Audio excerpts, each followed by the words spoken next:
बहुत समय पहले की बात है। एक गांव में एक व्यक्ति रहता था जो बहुत धनी व्यक्ति था। उसके पास बहुत संपत्ति थी, उसके पास किसी चीज की कोई कमी नहीं थी।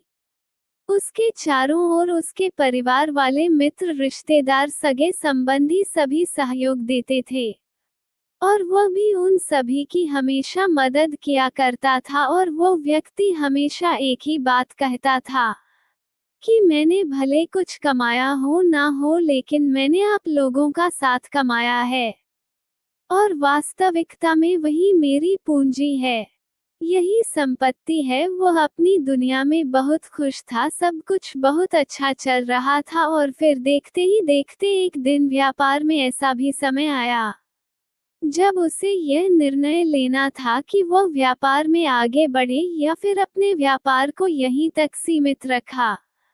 यदि वह अपने व्यापार को यहीं तक सीमित रखता तो इसमें भी उसे कोई नुकसान नहीं था, लेकिन यदि वह अपने व्यापार को आगे लेकर बढ़ता तो उसे बहुत ज्यादा मुनाफा मिलता। उसने मन ही मन सोचा, यदि मुझे ज्यादा मुनाफा हो तो मैं और भी लोगों की मदद कर पाऊंगा, मैं और लोगों की सहायता कर पाऊंगा। इसी विचार के साथ उसने अपने सभी सगे संबंधियों से सलाह ली और सभी ने उसे केवल अपने व्यापार को बढ़ाने के लिए ही कहा। उन सभी की बातों को मानकर उसने ये तय किया कि चलो, आखिर इतने सारे लोग कह रहे हैं तो क्यों ना मैं अपने व्यापार को और उन्नति तक ले जाता हूँ। और यदि कुछ गलत हो भी गया तो इतने सारे लोग मेरे साथ हैं, ये लोग बुरे समय पर मेरा साथ अवश्य देंगे। ये सोचकर उस व्यक्ति ने अपने व्यापार को बढ़ाने की हर मुमकिन कोशिश की, बहुत मेहनत की, लेकिन वह अपने व्यापार को बढ़ा ना सका। और इसी कारणवश वह अपने पुराने व्यापार पर भी ध्यान ना दे सका, जिस कारण उसे व्यापार में बहुत बड़ा नुकसान झेलना पड़ा। देखते ही देखते वह पूरी तरह से कर्ज में डूब चुका था, लेकिन जब भी वो बहुत खुश था, वह बहुत शत था। वह ये सोच रहा था कि उसके सगे संबंधी उसका साथ अवश्य देंगे, वो इस कर्ज से जरूर बाहर निकलवा लेंगे। यही सोचकर वह व्यक्ति अपने सभी सगे संबंधी और मित्रों के पास मदद मांगने गया। वो व्यक्ति उन सभी के पास गया जिसकी उसने कभी मदद की थी, लेकिन हर किसी ने उसकी मदद करने से इनकार कर दिया। हर किसी ने कुछ ना कुछ बहाना बनाकर उसे मना कर दिया और अब इतनी बड़ी भीड़ में उसके माता पिता और उसके भाई बहन के अलावा उसके साथ और कोई खड़ा नहीं था। देखते ही देखते वह व्यक्ति और भी ज्यादा रहने लगा। वो बहुत परेशान रहने लगा और उसने अपना आत्मविश्वास भी पूरी तरह से खो दिया था। इस कारण देखते ही देखते हालात बद से बदतर होते जा रहे थे। अब तो हालात ऐसे हो चुके थे कि उसके घर में खाने के लिए भोजन तक नहीं था। और तभी उसके माता पिता और उसके भाई बहन ने भी उन सब के लिए उसे ही जिम्मेदार ठहराना शुरू कर दिया। उसे तरह तरह की बातें सुनाने लगे, तरह तरह के ताने मारने लगे। उन सब की यह बातें सुनकर वह अंदर से पूरी तरह से टूट चुका था, वो पूरी तरह से बिखर चुका था। तब उसे इस बात का एहसास हुआ कि लगता है अब मुझे एक बार फिर मेहनत करनी पड़ेगी। जैसा सब कुछ पहले था, मुझे वह सब कुछ एक बार फिर हासिल करना पड़ेगा। मुझे एक बार फिर धन कमाना पड़ेगा। जैसे तैसे उसने खुद को मनाया, अपने आप को एक बार फिर हिम्मत दी और उसने एक बार फिर खड़े होने का निश्चय लिया। उस व्यक्ति ने एक बार फिर से शुरुआत की और अब की बार उसने पहले से बहुत अधिक मेहनत की। अपना घमंड, अहंकार, अपना अभिमान सब कुछ छोड़कर वह केवल अपने काम पर ध्यान देने लगा। देखते ही देखते समय बदल गया और जो कुछ भी उसने खोया था वह सब कुछ उसने एक बार फिर से पा लिया। जो मित्र, जो सगे संबंधी उसे छोड़कर चले गए थे, वह एक बार फिर से उसके पास आने लगे। वो उससे पहले से भी ज्यादा नजदीकियां बढ़ाने लगे। उस व्यक्ति ने जिन जिन की मदद की थी वे एक बार फिर उसके साथ आ खड़े हुए थे।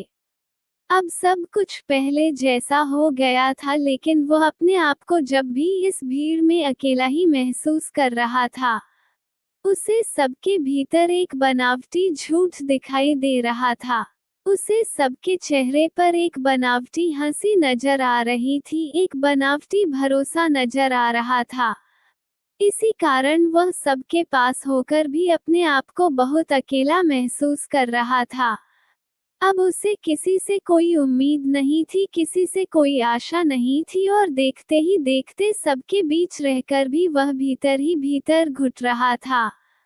वो अपने आप को अत्यंत अकेला महसूस कर रहा था। वो किसी ऐसे व्यक्ति की तलाश में था जो उसके अकेलेपन को दूर कर सके, जो उसकी अकेलेपन की इस परेशानी से उसे बाहर निकाल सके, जो उसके सुख और दुख में उसका साथ दे, उसके साथ खड़े हो, जो कभी उसे धोखा ना दे। वह ऐसे ही व्यक्ति की तलाश कई महीनों तक करता रहा, और आखिरकार उसे एक ऐसी लड़की मिली जिस पर वह आंख बंद करके भरोसा कर सकता था।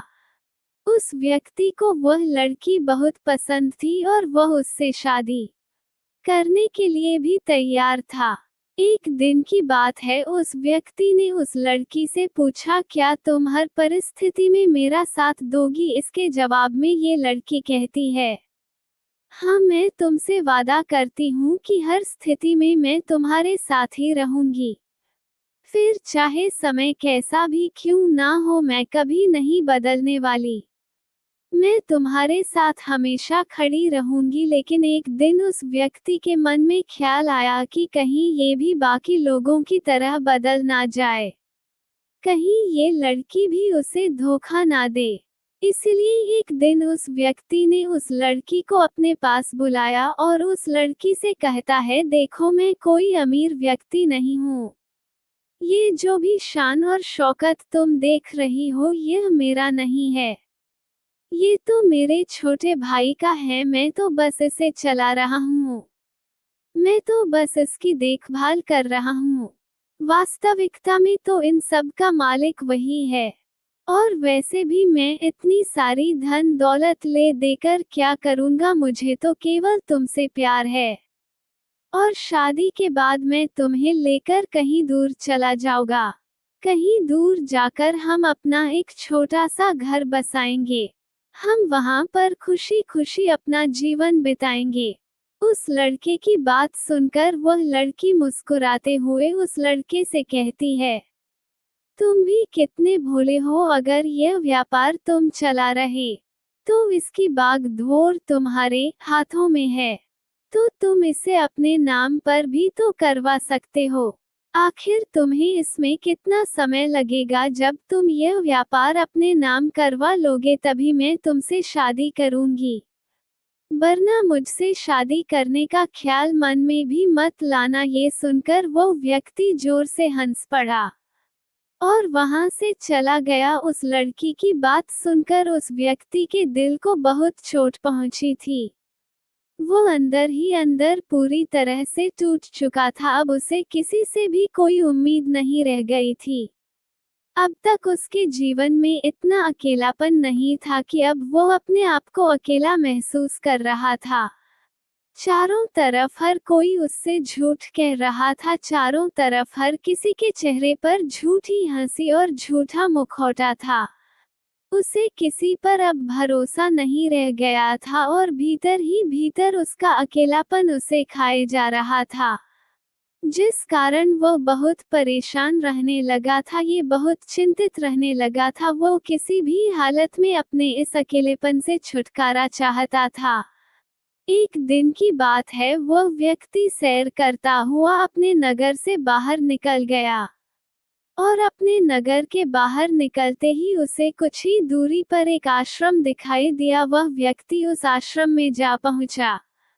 वहां पर बहुत शांति थी, बहुत सुकून था। उसे वहां की शांति बहुत अच्छी लग रही थी, जिस कारण उसका अकेलापन भी मिट रहा था। वो व्यक्ति उस आश्रम के बाहर बैठ गया और वह शांति का अनुभव करने लगा। तभी उसके सामने एक बौद्ध भिक्षुक खड़े हुए और उन्होंने उस व्यक्ति से कहा मन को सुकून मिला। इस पर वो व्यक्ति उन बौद्ध को देखकर खड़ा हो गया और उन्हें प्रणाम करके कहता है, हे गुरुवर, यहाँ कितनी शांति है, यहाँ कितना सुकून है।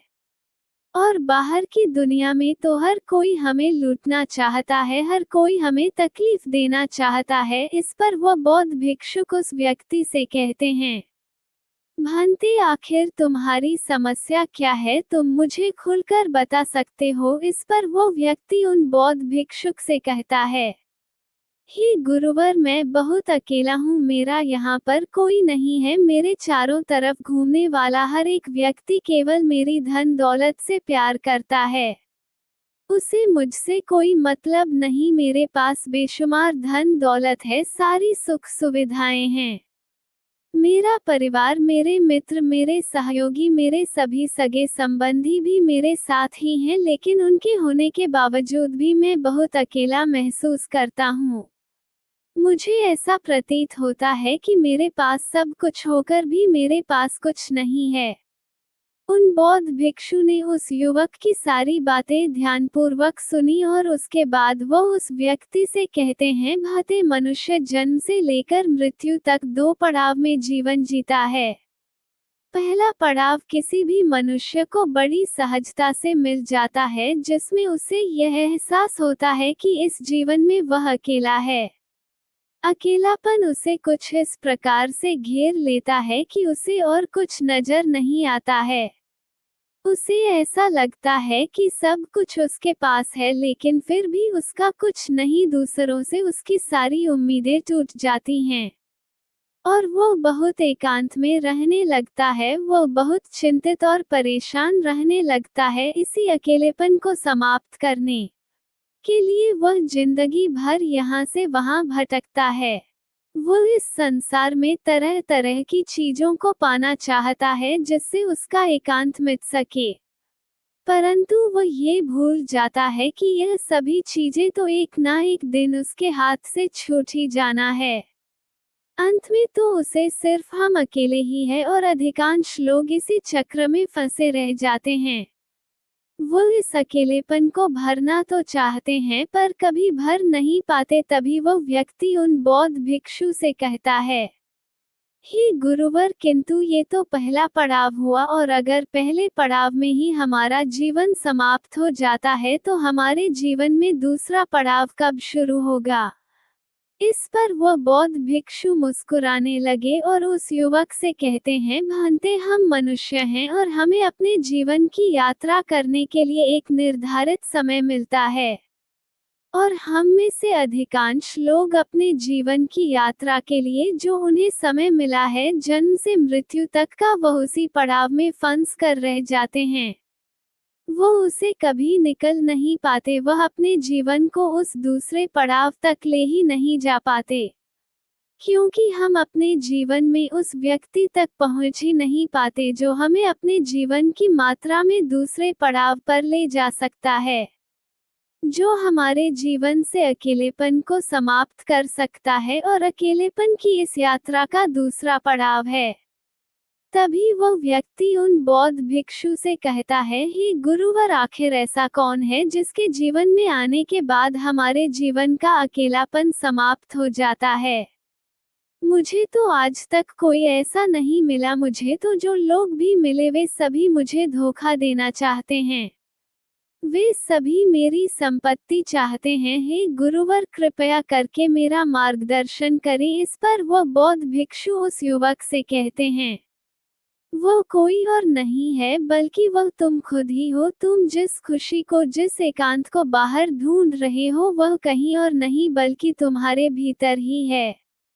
क्या तुमने कभी खुद को खोजने का प्रयास किया है? क्या तुमने खुद को कभी जानने का प्रयास किया है? तुम्हारे जीवन का सबसे बड़ा शुभ चिंतक कोई और नहीं बल्कि तुम ही तो हो, चाहे समय कैसा भी क्यों ना हो, चाहे परिस्थितियां कैसी भी क्यों ना हो, तुम ही हो जो हर परिस्थिति में, हर समय में अपने साथ खड़े रहोगे। फिर ऐसे में तुम दूसरों पर भरोसा क्यों करते हो? किसी भी परिस्थिति या किसी भी समय पर वह तुम्हारा साथ देंगे। जब तुम्हें स्वयं खुद पर भरोसा नहीं, जब तुम खुद को ही नहीं जानते तो तुम दूसरों पर भरोसा कैसे कर सकते हो। आगे वह बौद्ध भिक्षु उस युवक से कहते हैं, भते जिसने खुद को जान लिया, जिसने खुद से प्रेम करना सीख लिया, जिसने खुद पर भरोसा करना सीख लिया, वह जीवन की यात्रा के दूसरे पड़ाव पर पहुंच ही जाता है और उसका अकेलापन भी हमेशा हमेशा के लिए समाप्त हो जाता है और उसे एकांत प्राप्त होता है। अकेलापन एक ऐसी अवस्था है जहां हमें दूसरों की तलाश होती है। हमें ऐसा लगता है कि कोई दूसरा ही हमें इस अवस्था से बाहर निकाल सकता है। वो हमारे मन के भीतर इस कमी को दूर कर सकता है और वहीं पर दूसरी तरफ एकांत ऐसी अवस्था है जहां पर हम खुद को जान पाते हैं, खुद को समझ पाते हैं, हम अपने साथ होते हैं, हमें खुद पर यकीन होता है और हम अपने साथ होते हैं। बाकी कोई और हमारे साथ नहीं होता। दुनिया की इस भीड़ में होते हुए भी वह एकांत ही होता है।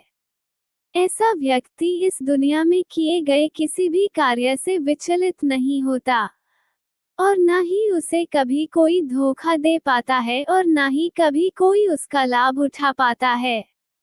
और ऐसा इसलिए हो पाता है क्योंकि वह अपने साथ है, उसे केवल खुद पर यकीन है और वह खुद पर ही भरोसा करता है और वह एकांत में है।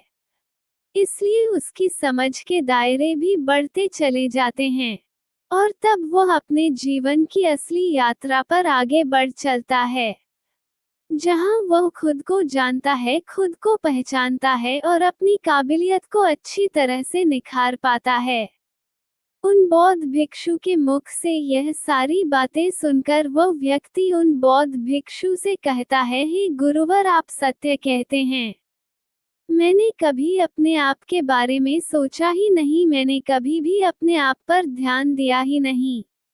जब सभी लोग मुझसे मुंह मोड़ रहे थे, सभी लोग मेरा साथ छोड़ रहे थे, तब भी मैंने अपने ऊपर ध्यान नहीं दिया। हाँ, ये बात और है कि उस वक्त मेरा अपने साथी था, लेकिन मैंने अपने ऊपर ध्यान नहीं दिया। मैंने हर बार खुद को खड़ा किया है, मेरे हर गम में रोया था और अपनी हर खुशी पर मैं ही हंसा था। जीवन के बुरे दौर में, बुरी परिस्थितियों में मैंने ही खुद को संभाला था। हे गुरुवर, मैं खुद के इतना नजदीक था, लेकिन फिर भी मैं अपने आप पर कभी ध्यान नहीं दे पाया और अपने जीवन काल में केवल उन लोगों के पीछे भागता रहा, उन लोगों को ढूंढता रहा जिस पर मैं भरोसा कर सकूं, जिनके कारण मेरे जीवन का अकेलापन दूर हो सके।